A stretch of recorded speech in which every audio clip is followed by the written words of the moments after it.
A very good morning to all of you. Good morning, sir. Today we are going to start our new chapter, that is accounting for goods and service tax, that is GST. अभी मुझे बता सकते हो कितने साल पहले ये act existence में आया था? कुछ आइडिया है? न्यूज़पेपर में न्यूज़ आई थी, गुड्स एंड सर्विस टैक्स सुना होगा जीएसटी के बारे में। जिनके पापा बिजनेसमैन हैं या घर में और कोई पर्सन बिजनेस करते हैं, किसी के मुंह से सुना है गुड्स एंड सर्विस टैक्स के बारे में? Yes sir. हाँ सर, सुना है।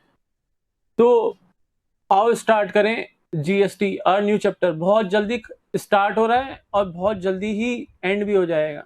छोटा सा चैप्टर है but most important, one of the most important chapters in your syllabus, जो आपको आगे तक सपोर्ट करेगा कॉमर्स लाइन में। तो सबसे पहले हम पढ़ते हैं meaning of GST. Goods and service tax को हम बोलते हैं जीएसटी शॉर्ट के अंदर। तो मीनिंग ऑफ जीएसटी, देखो बेटा, पहले तो ये समझ लो, टैक्स जो हमारे पे गवर्नमेंट लगाती है, गवर्नमेंट इंपोज करती है टैक्स हम पे। टैक्स दो टाइप के होते हैं, एक तो होता है डायरेक्ट टैक्स और एक होता है इनडायरेक्ट टैक्स। पहले तो इनका डिफरेंस समझ लो। डायरेक्ट टैक्स वो होता है जो गवर्नमेंट जिस पर्सन पे लेवी करती है उसी पर्सन को पे करना होता है। यानी here the burden of tax can not be transferred or shifted to some other person. Like example लो, मिस्टर एक्स को मान लो इनकम हुई किसी पर्टिकुलर फाइनेंशियल ईयर में 10 लाख रुपीस की।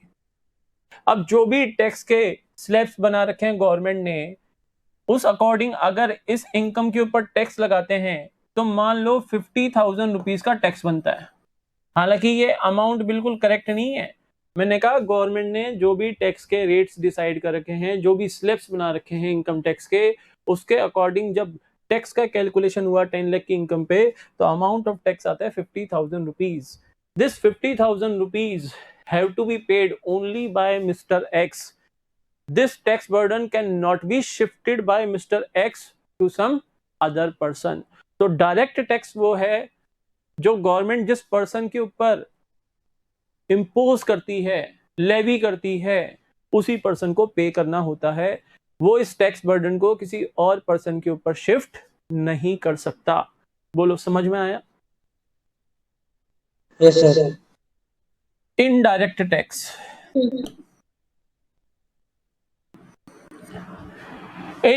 indirect tax is a tax where when the government levy this tax on some person, किसी person पे जब गवर्नमेंट इसको लेवी करती है या इम्पोज करती है, तो that tax burden can be shifted by that person on some other person.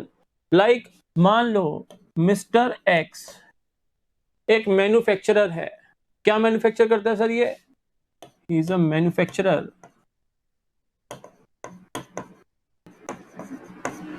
और ये स्टेशनरी आइटम मैन्युफैक्चर करता है।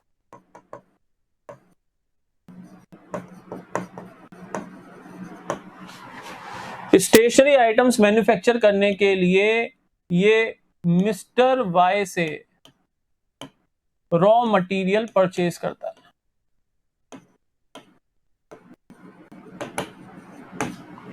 तो जब मिस्टर वाई मिस्टर एक्स को रॉ मटेरियल सेल करेगा, तो मिस्टर वाई जब सेल करेगा तो वो टैक्स चार्ज करेगा मिस्टर एक्स से। मिस्टर वाई मिस्टर एक्स से टैक्स चार्ज करेगा। फिर क्या होगा? मिस्टर वाई ने टैक्स चार्ज कर लिया। अब मिस्टर एक्स ने टैक्स का पेमेंट किया ना।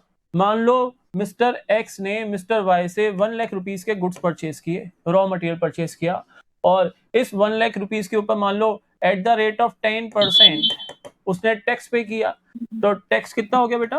10,000 rupees. Yes or no? Tax 10,000 rupees हो गया। Yes, sir. बेटा ये माइक ऑफ कर दो जिसके बैकग्राउंड से साउंड आ रहा है। 10,000 रुपीज टैक्स का अमाउंट आ गया। अब मिस्टर एक्स ने रॉ मटेरियल तो परचेज कर लिया, रॉ मटेरियल को मिस्टर एक्स ने फिनिश गुड्स में कन्वर्ट किया, फिर मिस्टर एक्स उन फिनिश गुड्स को बेचेगा किसी और पर्सन को, लाइक मान लो मिस्टर जेड को। तो मिस्टर जेड को जब मिस्टर एक्स गुड सेल करेगा तो मान लो उसने सेल किया कितने में, 2 लाख रुपीज में, तो यहां पर वो भी टैक्स चार्ज करेगा, जो सेल करेगा वो टैक्स चार्ज करेगा परचेजर से। तो at the rate of 10% mister x ने मिस्टर जेड से जब टैक्स चार्ज किया तो टैक्स अमाउंट कितना आया, 20,000 रुपीज। तो यहां पर जब मिस्टर एक्स ने गुड्स परचेज किए थे और 10,000 रुपीज का टैक्स चार्ज किया था, वो टैक्स जब उसने मिस्टर जेड को गुड्स सेल आउट किए, उसने मिस्टर जेड से 20,000 का टैक्स चार्ज किया। ये देखो यहां पर मिस्टर एक्स का जो 10,000 का टैक्स बर्डन था वो शिफ्ट हो गया मिस्टर जेड को। हुआ या नहीं हुआ, 20,000 टैक्स चार्ज कर रहे हैं ना उससे, तो इसका जो टैक्स बर्डन था 10,000 का वो शिफ्ट हो गया मिस्टर जेड को। तो सर इनडायरेक्ट टैक्स में अल्टीमेटली टैक्स का पेमेंट करता कौन है, किसके ऊपर पूरा टैक्स बर्डन जाता है, अल्टीमेट कंज्यूमर। अल्टीमेट कंज्यूमर, जैसे हम जो प्रोडक्ट्स यूज कर रहे हैं, हम फर्नीचर घर में परचेज करके लेके आते हैं, हम कपड़े परचेज करके लेके आते हैं, जैसे टी शर्ट्स हो गए, जीन्स हो गए, आप कोई एसी परचेज करके लेके आए हो घर में, आप कोई कार परचेज करके लेके आए हो घर में, आपने कोई बिल्डिंग परचेज की है, कोई प्रॉपर्टी परचेज की है, तो अल्टीमेट कंज्यूमर कौन है, हम आगे अगर उसको सेल आउट नहीं कर रहे हैं, मतलब कि फाइनल कंज्यूमर हम ही हैं, हमारे बाद और कोई, यानी हमारा उन प्रोडक्ट्स को परचेज करने का पर्पज ये है कि हम उनको आगे रीसेल नहीं करेंगे। इट मींस जो फाइनल टैक्स बर्डन है, टोटल टैक्स बर्डन, वो अल्टीमेट कंज्यूमर के ऊपर जाता है। तो नॉर्मल सा डिफरेंस डायरेक्ट टैक्स और इनडायरेक्ट टैक्स में यही है कि in case of direct tax whatever amount is levied by the government on the income of a particular person, that tax will be paid only by that person. That tax burden can never be shifted by that person on some other person. But in case of indirect tax, the burden of tax can be shifted to some other person. To some other person. Clear है बच्चों यहाँ तक? Yes, sir. ध्यान से समझ लेना, ये बहुत इंपॉर्टेंट चैप्टर होगा आपके लिए। सर 12th में भी आता है क्या ये? नहीं बेटा 12th में नहीं आता, 11th में ही है, और 11th में बिल्कुल बेसिक लेवल का है। लेकिन हाँ 12th के बाद आप जो भी पढ़ोगे जीएसटी जरूर पढ़ोगे आप, इतना श्योर है। अब सर जीएसटी क्या है? GST is an indirect tax. ये इनडायरेक्ट टैक्स है which is levied bye the government at a prescribed rate. जो गवर्नमेंट ने जीएसटी एक्ट के अंदर जो रेट्स प्रिस्क्राइब किए हुए हैं, उन रेट्स के ऊपर ये चार्ज किया जाता है गवर्नमेंट के द्वारा। सर ये टैक्स चार्ज किस चीज के ऊपर किया जाता है? This tax is charged, this tax is charged, और यहां पे हम बोलेंगे levied. This tax is charge या levied on supply of goods, या फिर मैं बोलूं supply of services. This tax is levied by the government at the prescribed rate on every supply of goods and supply of services.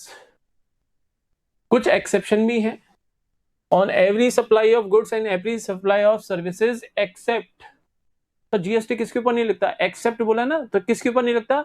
Except on alcohol and petroleum, except on alcohol शराब and petroleum, petrol diesel जो आप petrol pump से purchase करते हो for human consumption. अगर human consumption के लिए petrol या डीजल या एल्कोहल परचेज कर रहे हो आप, तो वहां पर जीएसटी चार्ज नहीं होता, वहां पे चार्ज होता है वेट, वैल्यू एडेड टैक्स। अगर आज का न्यूज़पेपर पढ़ा हो तो आज के फ्रंट पेज पे एक बहुत बड़ी न्यूज आई है कि गवर्नमेंट सोच रही है कि एल्कोहल और पेट्रोल को जीएसटी के दायरे में लेके आए। बहुत बड़ी न्यूज है और ये डिमांड हो रही है बहुत टाइम से। कि पेट्रोल को भी जीएसटी के दायरे में लेके आओ। क्यों? क्योंकि जैसे जीएसटी के दायरे में लाएंगे या तो गवर्नमेंट नई स्लैब बनाएगी, नए रेट डिसाइड करेगी पेट्रोल डीजल के लिए, क्योंकि अभी जो वेट के रेट हैं पेट्रोल और डीजल पे वो बहुत हाई हैं और उसी वजह से पेट्रोल और डीजल इतना महंगा चल रहा है हमारी कंट्री में। अदरवाइज गवर्नमेंट को इतना कॉस्टली नहीं मिल रहा पेट्रोल बाहर से। ये एक तो पहले तो सेंट्रल गवर्नमेंट टैक्स लगाती है और उसके बाद स्टेट गवर्नमेंट के भी वेट के रेट्स इतने हाई हैं कि हमें पेट्रोल नियर अबाउट 109 रुपीज पर लीटर मिल रहा है अभी। तो पेट्रोल और अल्कोहल पर अभी जो ह्यूमन कंजम्पशन के लिए परचेज करते हैं उसके ऊपर अभी वैल्यू एडिड टैक्स चार्ज हो रहा है, जिसको अभी जीएसटी के दायरे में लाने की बात चल रही है। आज ही न्यूज़पेपर में आया है। लेकिन अगर आप चैप्टर अभी पढ़ोगे तो आपको मिलेगा कि GST is levied at the prescribed rate on every supply of goods and services except on petroleum and alcohol for human consumption. अगर हम ह्यूमन कंजम्पशन के लिए पेट्रोल और अल्कोहल परचेज कर रहे हैं तो उसके ऊपर जीएसटी लेवी नहीं होता। क्लियर है बच्चों? Yes, sir.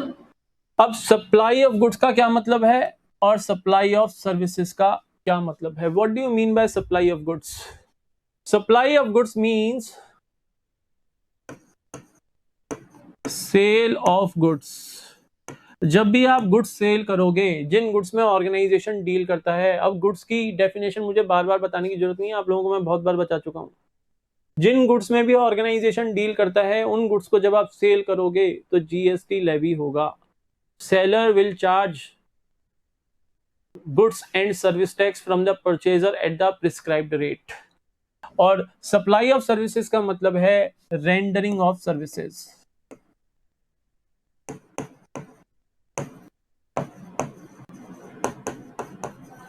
Rendering of services, जैसे आप रेस्टोरेंट में जाते हो, तो फूड ऑर्डर करते हो आप, जो वेटर है वो आपको फूड सर्विस करता है आपकी टेबल के ऊपर।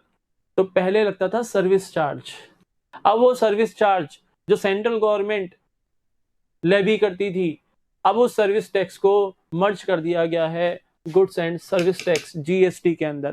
तो अब सर्विस चार्ज नहीं लगता, अब जीएसटी लगता है। रेस्टोरेंट में जाओ, नेक्स्ट टाइम बिल देखना, बिल में वो लिखेगा जीएसटी चार्ज्ड, अमाउंट लिखेगा वो, ठीक है ना। तो supply of goods here means sale of goods and supply of services means rendering of services. अब देखो चैप्टर नंबर 10 जिस पेज पे स्टार्ट हो रहा है, पेज ओपन करो, meaning of GST. Goods and service tax that is GST is an indirect tax. कौन सा टैक्स है? इनडायरेक्ट टैक्स, अंडरलाइन कर लेना। Levied at prescribed rate on every supply of goods and services except on petroleum and alcohol for human consumption. Underline करो, except on petroleum and alcohol for human consumption. कभी भी question आ जाएगा exam के अंदर कि GST किसके ऊपर charge नहीं होता। Supply of goods means sale of goods and supply of services means rendering of services. It is a nationwide tax. It is a nationwide tax, यानी हमारे इंडिया में हर स्टेट के अंदर GST act apply होता है। It is a nationwide tax. और किस purpose से इसको अप्लाई किया गया, इसको किस पर्पज से हम इफेक्ट में लेके आए इस टैक्स को, जीएसटी एक्ट को, क्या पर्पज था जीएसटी एक्ट को हमारी कंट्री में एप्लीकेबल करने का? पर्पज ये था कि बिफोर जीएसटी हमारी कंट्री के अंदर डिफरेंट टाइप्स के इनडायरेक्ट टैक्सेस एप्लीकेबल थे। जैसे अगर सेंट्रल लेवल पे बात करें तो सेंट्रल सेल्स टैक्स था, सर्विस टैक्स था, एक्साइज ड्यूटी लगती थी। और अगर स्टेट लेवल पे बात करें तो लग्जरी टैक्स था, परचेज टैक्स था, ठीक है ना। नेक्स्ट पेज के ऊपर देखो, स्टेट लेवल के आपको पता लगेंगे। लग्जरी टैक्स था, ऑक्ट्रॉय एंड एंट्री टैक्स था। जब हमारे सिटी की बाउंड्रीज के अंदर कोई गुड सेंटर होते थे तो एंट्री टैक्स या ऑक्ट्रॉय चार्ज किया जाता था। वहां पे पुलिस के चुंगी नाके होते थे जहां पे वो चुंगी कर बोलते थे उसको, अगर कभी पढ़ा हो तो, चुंगी कर यानी ऑक्ट्रॉय या एंट्री टैक्स। परचेज टैक्स लगता था। आप जब सिनेमा हॉल जाते थे तो टिकट जब आप परचेज करते थे सिनेमा हॉल में, तो कभी ध्यान दिया हो तो टिकट के ऊपर वो एंटरटेनमेंट टैक्स के नाम से भी कुछ अमाउंट आपसे चार्ज करते थे। यस और नो, कभी ध्यान दिया है? सिनेमा हॉल गए हो, टिकट परचेज किया हो तो टिकट के चार्ज में एंट्री टैक्स भी अमाउंट इंक्लूडेड है। Entertainment tax, not entry tax, entertainment tax. ध्यान दिया कभी? बोलो बच्चों। नहीं दिया, कोई बात नहीं। Value added tax state level पे लगता है, और टैक्सेस ऑन लॉटरी, ये ऐसे टैक्सेस हैं जिनको अब जीएसटी में मर्ज कर दिया गया। इससे बिजनेसमैन को भी फायदे हुए। हाँ बेटा, फायदे तो हुए। पहले इतने डिफरेंट एक्ट्स के अंदर खुद को रजिस्टर करा के उनकी क्या करता था, रिटर्न्स फाइल करता था। अब केवल जीएसटी के अंदर खुद को रजिस्टर कराना है और केवल जीएसटी की रिटर्न्स फाइल करनी है। तो ईज ऑफ डूइंग बिजनेस तो हो ही गया। क्या आपको किसी एक पर्टिकुलर एक्ट के अंदर ही अपने को खुद को रजिस्टर कराना है, अपने बिजनेस ऑर्गेनाइजेशन को, और उसी के अकॉर्डिंग आपको अपने बिजनेस की रिटर्न्स फाइल करनी है। तो it is a nationwide tax seeking to unify several indirect taxes. जो सीक कर रहा था, यानी जो जिसका पर्पस ये था कि जो डिफरेंट इनडायरेक्ट टैक्सेस हैं उनको एक पर्टिकुलर टैक्स के अंदर मर्ज कर दिया जाए, and that particular act is known as goods and service tax act. Clear है? And is based on the principle, किस प्रिंसिपल पे बेस्ड है? जीएसटी जो एक्ट है ये किस प्रिंसिपल पे बेस्ड है? One nation one tax, one nation one tax. ठीक है ना? तो ये प्रिंसिपल है, इस प्रिंसिपल पे बेस्ड है हमारा जीएसटी एक्ट। अब ये एक्ट कब तो बना और कब इफेक्ट में आया? देखो बेटा, पार्लियामेंट में इस एक्ट को प्रेजेंट किया गया 24 मार्च 2017 को। इस डेट पे तो इसको पार्लियामेंट में प्रेजेंट किया गवर्नमेंट ने, और 1 जुलाई 2017 से ये केम इनटू इफेक्ट आ गया, यानी ये पब्लिक के ऊपर अप्लाई हो गया। क्लियर है? डेट्स थोड़ा ध्यान रख लेना। बोलो, यहां तक कोई डाउट्स हो तो बोलो। No sir. बढ़े आगे? Yes, sir.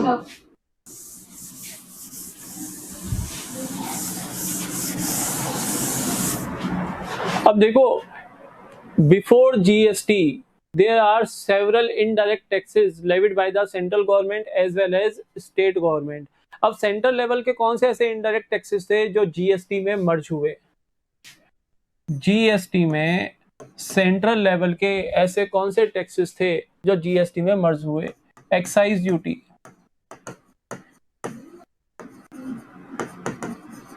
ये जीएसटी में मर्ज हो गया। सर एक्साइज ड्यूटी क्या था? बेटा, जब फैक्ट्री में गुड्स प्रोड्यूस किए जाते हैं, मैन्युफैक्चर किए जाते हैं, तो फैक्ट्री गेट से जैसे ही वो फिनिश गुड्स बाहर निकलते हैं, एक्साइज ड्यूटी लगती है प्रोड्यूसर के ऊपर। Producer has to pay excise duty to the government at that time. अब नहीं, अब तो हर पर्सन जीएसटी का ही पेमेंट करेगा। एक्साइज ड्यूटी अब मर्ज हो गया है गुड्स एंड सर्विस टैक्स के अंदर। इसके अलावा पहले लगता था सर्विस टैक्स, जो कि सेंट्रल गवर्नमेंट चार्ज करती थी, ये भी जीएसटी में मर्ज हो गया। पहले लगता था सेंट्रल सेल्स टैक्स, ये भी जीएसटी में मर्ज हो गया। तो ये है सेंट्रल लेवल के इनडायरेक्ट टैक्सेस जो कि सेंट्रल गवर्नमेंट पहले चार्ज करती थी बिफोर जीएसटी। आफ्टर जीएसटी ये तीन टैक्सेस जो कि इनडायरेक्ट नेचर के थे, ये जीएसटी में मर्ज हो गए। बोलो, क्लियर है? Yes, sir. स्टेट लेवल की बात करें तो नेक्स्ट पेज के ऊपर आ जाओ नेक्स्ट पेज के ऊपर। अगर स्टेट लेवल की बात करें तो स्टेट लेवल पे डिफरेंट इनडायरेक्ट टैक्सेस थे जो स्टेट गवर्नमेंट चार्ज करती थी, जो अब जीएसटी में मर्ज हो चुके हैं। पहला है लग्जरी टैक्स। लग्जरी टैक्स यानी जो लग्जीरियस आइटम के ऊपर टैक्सेस लगते थे उसको अब जीएसटी में मर्ज कर दिया गया। ऑक्ट्रॉय या एंट्री टैक्स जो मैं बता चुका हूं, जिसको हम बोलते थे चुंगी कर हिंदी में। परचेज टैक्स, ये भी स्टेट गवर्नमेंट लगाती थी, अब जीएसटी में मर्ज हो चुका। एंटरटेनमेंट टैक्स, ये भी जीएसटी में मर्ज हो चुका। वैल्यू एडिड टैक्स जीएसटी में मर्ज हो चुका। एंड टैक्सेस ऑन लॉटरी, अगर कोई लॉटरी टिकट आप परचेज करते हो तो उसके ऊपर टैक्स लगता था, टैक्सेस ऑन लॉटरी।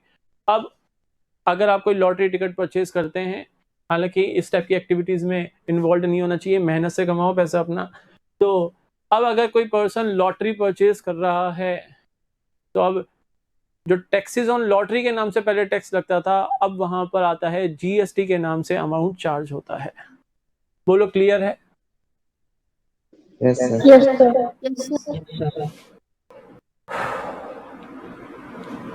अब है जीएसटी का रेट स्ट्रक्चर, कि जीएसटी का रेट स्ट्रक्चर क्या है। जीएसटी का रेट स्ट्रक्चर ये है बेटा कि goods and services are divided into 5 slabs for the collection of GST by the government. Government ने 5 स्लैब्स डिसाइड की जीएसटी चार्ज करने की। कौन कौन सी स्लैब्स हैं? 0%, 5%, 12%, 18% एंड 28%। सर कैसे याद कर सकते हैं? याद कर लेना, 0 से 10% के बीच में 2 हैं, 11 से 20 के बीच में 2 हैं, और about 20 only 1 rate of tax है। तो 0%, 5%, 12%, 18% and 28%, 5 slabs are there under GST act. अब इस बात की गारंटी है कि अगर पेट्रोल या अल्कोहल को ये जीएसटी के दायरे में लेके आए तो एक स्लैब और बनेगी, 28% तो नहीं होगा रेट उसके ऊपर, उससे कहीं ज्यादा होगा। इस बात की श्योरिटी है। हाई चांसेस हैं कि एक स्लैब और बन जाएगी अगर पेट्रोल और अल्कोहल को जीएसटी के दायरे में लिया है तो। अब 0% किस पे लगता है? देखो बुक में, एसेंशियल आइटम्स इंक्लूडिंग फूड, जो हमारे लाइफ के लिए एसेंशियल आइटम्स हैं, जैसे वाटर हो गया, ड्रिंकिंग वाटर, खाने का सामान हो गया, पैक्ड आइटम हो गए, पैक्ड फूड हो गए जो आप परचेस करके लेके आते हो मार्केट से, फूड ग्रेन्स हो गए, इनके ऊपर रेट ऑफ जीएसटी क्या होगा? 0%, यानी इनके ऊपर कोई टैक्स नहीं लगेगा। ये कौन सा आइटम्स हैं? Essential items. अब इनकी डिटेल में जाने की जरूरत नहीं है, इनकी डिटेल में जाने की जरूरत नहीं है। ये है essential items including food. Detail में आपको नहीं पढ़ना है इसको। आपसे तो एग्जाम में केवल इतना पूछा जा सकता है कि what are the different slabs under GST act और उनके रेट्स बता दो, इतना पूछ सकते हैं। 5% जो रेट ऑफ जीएसटी है ये किन पे लगेगा? कॉमन यूज आइटम्स, जो कॉमनली यूज होते हैं, कॉमन यूज आइटम्स। ठीक है ना? लिस्ट बताने की आपको कोई रिक्वायरमेंट नहीं है। मैं आपसे ये एग्जाम में कभी नहीं पूछूंगा कि बेटा बताओ कुछ एग्जांपल्स दे दो कॉमन यूज आइटम्स के, नहीं, इतना डिटेल में हमें नहीं जाना, हमें केवल 11th लेवल का ही पढ़ना है। उसके बाद 12%, ये है बेटा स्टैंडर्ड रेट, स्टैंडर्ड रेट। उसके बाद है 18%। 18% इस रेट के under maximum goods and services के लिए स्टैंडर्ड रेट यही है, maximum goods and services. Maximum goods and services इसी रेट के अंडर आती हैं, तो maximum goods and services standard rate.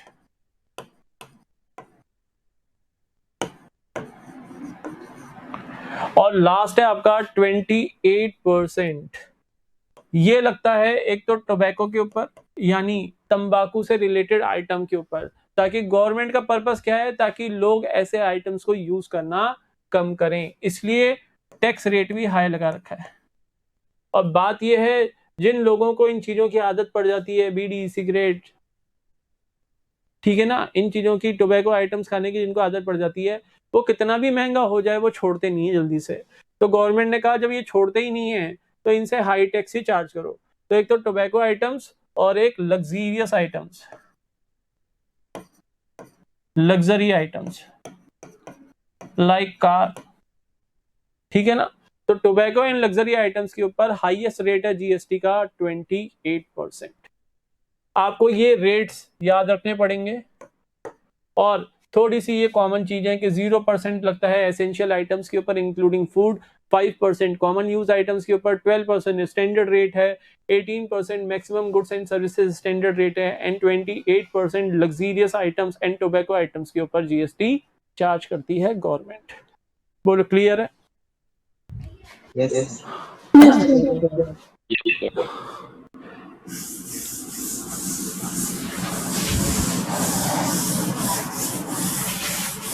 अब देखो आपको थोड़ा सा एग्जांपल्स देता हूं। मान लो हमारे पास एक है मिस्टर ए और एक है मिस्टर बी। मिस्टर ए हमारा है परचेजर और मिस्टर बी है सेलर। जब मिस्टर बी मिस्टर ए को गुड्स सेल करेगा तो मिस्टर ए परचेज कर रहा है। मान लो गुड्स है 1 लाख रुपए की, 1 लाख रुपीज की गुड्स है, सेल प्राइस है गुड्स का 1 लाख रुपीज। तो यहां पर अब मैंने आपको 5 स्लैब्स बता दी, 0%, 5%, 12%, 18% एंड 28%। 12% वाली कैटेगरी में है तो आपका जीएसटी कितना लगेगा? 12,000। बोलो ठीक है ना? Yes. ये जो जीएसटी है ये मिस्टर ए मिस्टर बी को पे करेगा, यस और नो? भाई Yes, sir. सेलर परचेजर से चार्ज करेगा टैक्स, सिंपल सी बात है। तो परचेजर सेलर को जीएसटी का पेमेंट करेगा। तो बात ये है, अर्लियर जब हमने चैप्टर पढ़ा था जर्नल, तो जब हम गुड्स परचेज करते थे कैश बेसिस या क्रेडिट बेसिस, तो ये गुड्स की कॉस्ट प्राइस हो जाती थी ना परचेजर के लिए 1 लाख Yes, रुपीज। sir. आप एंट्री करते थे बेटा, याद करो, परचेज अकाउंट डेबिट टू, अगर क्रेडिट बेसिस पे परचेज किया है तो टू बी आप एंट्री करते थे 1 लाख रुपीज से। यानी परचेजर के लिए 1 लाख रुपीज गुड्स की क्या हो गई? Cost price. जिस रेट पे परचेज किया वो कॉस्ट प्राइस है। Clear? Yes or no? Yes, sir. Yes, sir. अब वो 12,000 का टैक्स का पेमेंट भी तो कर रहा है, ये भी तो पे करेगा। तो मुझे बताओ क्या ये 12,000 परचेजर की कॉस्ट बन जाएगा? Answer is no. Under GST Act, whatever amount of tax that will be paid by the purchaser to the seller will not be treated as a cost of the purchaser। वो purchaser की cost नहीं होगी। जो 12,000 mister A mister B को पे करेगा, जो 12,000 mister A mister B को पे करेगा in the name of GST, that is 12,000 rupees, वो मिस्टर ए की कॉस्ट नहीं है, वो क्या है? मिस्टर ए की असेट है। क्योंकि ये 12,000 रुपीज, जब ये गुड्स जो 1 लाख रुपीज के मिस्टर ए ने परचेज किए, ये आगे किसी पर्सन को सेल करेगा, तो नो डाउट 1 लाख से तो ज्यादा में सेल करेगा। Yes or no? Yes, sir. अपना Yes, प्रॉफिट sir. मार्जिन भी तो ऐड करेगा उसमें। तो मान लो 1 लाख के गुड्स उसने आगे बेचे 1.5 लाख पे, तो 1,50,000 का 12% वो भी चार्ज करेगा। अब बताओ 1,50,000 का 12% कितना हो गया? 18,000 हो गया। Yes, sir. 18,000 ये किससे चार्ज करेगा? मान लो मिस्टर ए ने मिस्टर सी को गुड्स बेचे, तो 18,000 ये मिस्टर सी से चार्ज करेगा। ठीक है ना? तो मिस्टर ए की लायबिलिटी तो कितनी? 18,000 की। भाई 18,000 उसने मिस्टर सी से चार्ज किए, तो ये 18,000 गवर्नमेंट को देने ना, टैक्स का पेमेंट तो गवर्नमेंट को होता है बच्चों। Yes, sir. तो मिस्टर ए की लायबिलिटी टुवर्ड्स गवर्नमेंट तो 18,000 और 12,000 वो पीछे देकर आया है। तो ये जो 12,000 है वो इस 18,000 से सेट ऑफ करेगा, यानी गवर्नमेंट को नेट कितना देगा? लायबिलिटी तो है 18,000 की, असेट है 12,000 रुपीज की, नेट वो गवर्नमेंट को कितना देगा? 6,000 रुपीज। कहने का मतलब ये है कि जीएसटी जो आपने परचेज पर पे किया और जो सेल पे चार्ज किया, उसके अगेंस्ट ये 12,000 रुपीज एडजस्ट होंगे, जिसको हम बोलते हैं set of. The amount of GST paid on purchase will be set off against the GST charge on sale. जो जीएसटी आपने सेल पे चार्ज किया, उसके अगेंस्ट जो आपने जीएसटी परचेज पे किया था, उसको सेट ऑफ किया जाएगा और फिर नेट लायबिलिटी कैलकुलेट होगी किसी पर्टिकुलर पर्सन की। बोलो क्लियर है क्या? ये बात चीज समझ में आई? Yes, sir.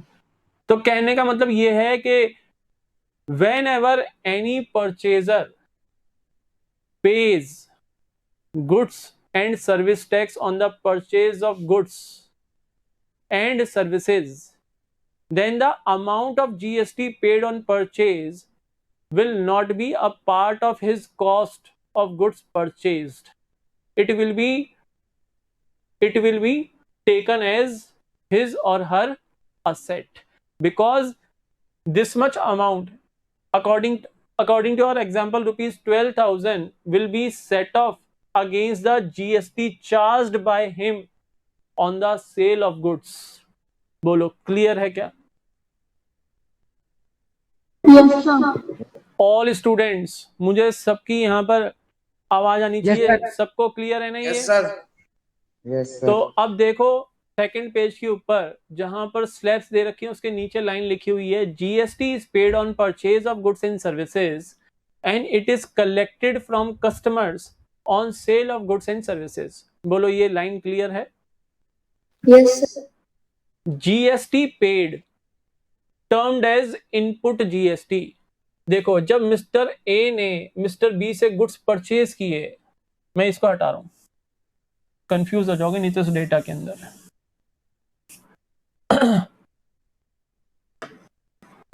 जब मिस्टर ए ने मिस्टर बी से गुड्स परचेज किए तो मिस्टर बी ने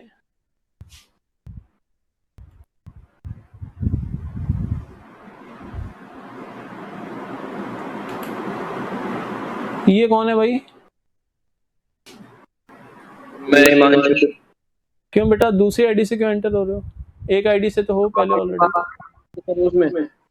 ठीक है कोई बात नहीं। जब मिस्टर ए ने मिस्टर बी से गुड्स परचेज किए तो मिस्टर बी ने उसे 12% की रेट से जीएसटी चार्ज किया। तो यहां पर मिस्टर ए जो मिस्टर बी को 12,000 रुपीज का जीएसटी पे करेगा उसको बोलते हैं इनपुट जीएसटी। इनपुट जीएसटी किसके लिए होगा? मिस्टर ए के लिए। ध्यान रखना मिस्टर ए के लिए ये होगा इनपुट जीएसटी। तो इसलिए लिख रखा है GST paid termed as input GST. GST pay कौन करेगा? मिस्टर ए करेगा मिस्टर बी को। तो GST paid means input GST is set off against GST collected, that is termed as output GST. जब मिस्टर ए ने mister सी को goods sale किए तो हमने जीएसटी कितना चार्ज किया? 18,000। तो ये जो इनपुट जीएसटी है ये इस आउटपुट जीएसटी के अगेंस्ट सेट ऑफ होगा, आउटपुट जीएसटी। तो GST paid termed as input GST. Paid किसने किया था? मिस्टर ए ने मिस्टर बी को किया था। तो GST paid termed as input GST is set off against GST collected. Collect कब करेगा? जब मिस्टर सी को सेल करेगा मिस्टर ए, तो अमाउंट चार्ज करेगा ना, तो चार्ज करेगा तो कलेक्ट करेगा जीएसटी का पेमेंट भी। 18,000 कलेक्ट करेगा ना मिस्टर सी से, yes or no? Yes, sir. Yes, sir. तो GST paid that is input GST is set off against GST collected that is output GST. बोलो क्लियर है? Yes, sir. तो Yes, लास्ट sir. पैराग्राफ देख लो। As such GST paid on purchase that is input GST 12,000 हमारे example के according is not a cost for the purchaser. Cost कहां बना? ये तो हमने सेट ऑफ कर लिया ना आउटपुट लायबिलिटी के अगेंस्ट, तो कॉस्ट तो बना ही नहीं।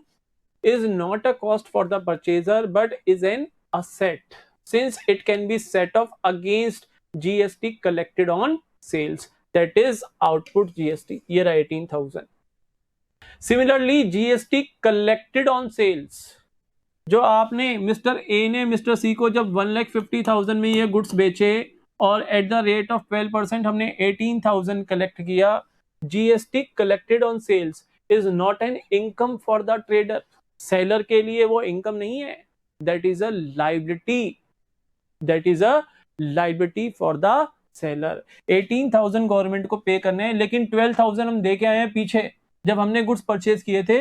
तो 18 - 12 only 6,000 mister A has to pay to the government. बोलो क्लियर है क्या? Yes, sir. Yes.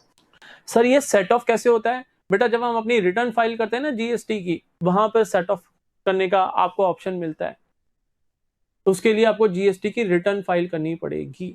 बोलो क्लियर यहां तक? तो आज के लिए बेटा इतना ही। जितना मैंने आज पढ़ा है इसको अच्छे से पढ़ना, और जिन बच्चों ने UT2 के पेपर अच्छे नहीं किए हैं, आप जर्नल चैप्टर कंप्लीटली रिवाइज करोगे। वीडियोस आपके पास अवेलेबल हैं, आईडी पासवर्ड आप लोगों को इश्यू हो चुके हैं। जर्नल चैप्टर आप वापस पढ़ो, और जब मैं फेस टू फेस क्लास में आपके पास आऊंगा तो आपको उस चैप्टर में जो भी प्रॉब्लम्स है वो आप मेरे साथ डिस्कस करोगे। ध्यान रखना, जिसका जर्नल चैप्टर सॉलिड नहीं है, आगे परेशानियां बढ़ने वाली हैं आपके लिए, मैं पहले क्लियर कट बता रहा हूँ। ठीक है, that's all for today. Have a nice day to all of you. Good bye बच्चों। Thank you, sir. वेलकम।